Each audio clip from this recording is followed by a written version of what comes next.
the philosophy of this course and what they're trying to impart to you. The focus on something like what I call written analysis and communication WAC, because that was a course we had in our MBA, and we used to dread that course. But today I look back and say that was probably the most useful course we had. Just effective business communication. So when they're, ruggeding you out here about writing and business writing skills, let me assure you it's going to be one of your most important tools going forward, irrespective of what you do. Irrespective of what you do. Effective communication, both written and verbal, is going to make a huge difference. And it doesn't matter at what level you are, what you do. If you can put your point across concisely, precisely, and quickly, that's the game. That's what it is. I mean, the best notes that you see written, or the best letters that you see, the best editorials that you see written, you see someone like Shekhar Gupta write. I don't know if you read Indian Express, or you see, I mean, look at the power of his word, every word, and you won't believe this, I had the pleasure of having lunch with him last week. This gentleman studied in a Kendriya Vidyalaya for girls, because there was no guys' school there. Somehow he used to walk several kilometers. He never tells the story. He used to walk several kilometers to get to that school. That's his education, but he's self-taught and self-learned. He just read. And I keep telling a lot of folks like you, I'm actually equating them to folks that make my trip. A lot of youngsters we hire from similar schools. We hire from the IITs, we hire from BIDS, we hire from the IIMs. Some of them we think maybe has not been such a great idea. IMA guys tend to have a very big chip, so we're trying to cut down our hiring from at least some of the IIMs. But we hire folks like you, and they come in really enthusiastic and excited, and they're really good. But the one thing I found, a lot of them have stopped reading. And when I say reading, there's no harm with good fiction, but really non-fiction also. If you can mix the two and read one book of each. Some people read 2 books at a time. That's me, one fiction, one non-fiction. And some people read 1 at a time. But well-written stuff is the best way for you to start writing well. And read, don't skim. A lot of folks skim. If you're skimming, you're not getting the power of the words. But the more I dug into what Expedia, Travelocity, and Priceline, etc. were doing, kind of gave me a lot of confidence that there's a business out here. At a very simple, rudimentary level, I was clear that you can't do fundamental habit changes. Fundamental habit changes are, if people are used to going shopping, and they want to touch, feel, see something, it's going to take a while before which they start buying it on the line, on the web. It will happen in my mind. Today I'm betting on a clothes portal, and maybe some of you are aware of Zovi.com, Z-O-V-I, but that's just a small business right now. But it's been 10 years since that, 11 years. Lots has changed in India. At that point of time, I was convinced that people who want to, are already doing something on the phone had a much better chance of migrating to the web. So essentially, we were buying our tickets and we were buying our tours on the phone. Essentially, we were talking to our broker and placing our order to buy shares for Reliance Industries on the phone. The travel of that, moving to the web, was much higher than something which you were doing physically offline. And that was critical in my evaluation, and that basically owned me onto 2 business plans, effectively online travel, one for me. A lot of folks ask me, and I guess I'm preempting your question, what's the right time to start a venture?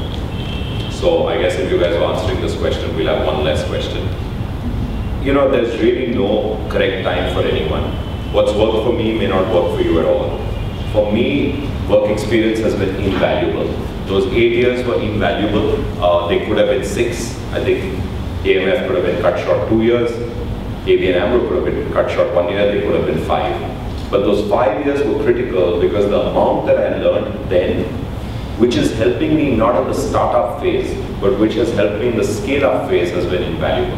And that's what you learn from good bosses and bad bosses. By the way, I work for Pramod. I believe he was here recently. So I work for Pramod. I won't tell you if I'm saying good boss or bad boss, but I work for Pramod. But he's one of the most amazing guys to manage scale. If you want to understand how to manage scale, he's one of those guys. Is he a great guy in terms of managing, being nice to people? Probably not. I know we're on record, but that's okay. So I learned a lot of stuff from guys like Ramesh Sopti, who now heads IndusInd Bank, who was the head of ABN AMRO then. I learned a lot of stuff from Sohail Chandar, also at ABN AMRO Bank. Who were just Sohail was the coolest guy, and I still remember that, the coolest guy under stress. Once we had a terrible default. One of our largest clients was going bankrupt. This was the Russian export crisis, and I think it was Phoenix Shoes, and they were going bankrupt and they couldn't pay us. And we were exposed to them to the degree of, I think, 20 crores at that point of time. And I remember Ramesh Sopti was stressed out like hell, and he said, what the hell is going to happen? And I heard it split from him for the first time. He was really stressed. And Sohail Chandan, whose account it was, who was my boss, was sitting on his desk, sitting on his chair, tipping back and was popping chanas into his mouth.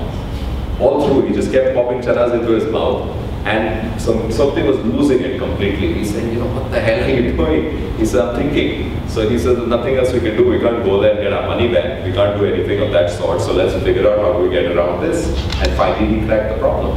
He actually cracked a really smart solution to get our money back as a bank. Doing that, using syndication, using other banks who were part of it, looking at the documentation, he made sure we were well protected and we'll get our money back the moment they get their money back from their Russian importers, etc. So I really learned to be cool in crisis from this guy. And you know, I see there's one of my colleagues who's super cool. Every time there's more stress, he's even cooler. And he starts going around bowling in the corridors. So he'll be mock bowling, and mock batting in the corridors whenever he's super stressed. And he's one of the best guys we have. He's phenomenal. And that's a sign when Keyur is stressed, that's what he's doing. So there are ways people deal with stress, but clearly the coolest and the calmest customers come out through stress much better. We'll all have stress. And I can't say I've mastered that, but I learned a lot. So your right formula could be 5 years, could be 10 years. But keep in mind, the most successful entrepreneurs in the world never worked a day. So for someone else. The most successful entrepreneurs in the world were high school dropouts. So think Bill Gates, all were guys like Larry and Sergey, all were guys like, so they didn't work. So there's something to that. But if you have that kind of killer idea, I'm not saying you wouldn't be here. You could be here, you could get that idea right here, sitting here, back in your room in Ratwara, you could be getting that idea. You know, and you're so convinced about it. I would bounce it off a few people who know something about it, who you can trust. I would leverage networks like Thai, I would leverage the guys at IFRE, I would leverage guys like Big Chandani and others. Ashish Dhawan, he's already spoken to you. I mean, he's got to be one of the smartest minds in the business of capital raising. I would bounce it off these guys, and if they feel that the time is right, just like you do, go for it. For me, the formula has been anywhere between 5 to 10 years of work experience in different places, learning from different kind of people, learning different kind of industries. It really helps you as you scale up. When you want to attract talent, it will help you. When you want senior guys to come and work for you, that work experience is going to help you. Because otherwise they're not going to come and work for you if you want to start attracting that talent. So I think that was very useful.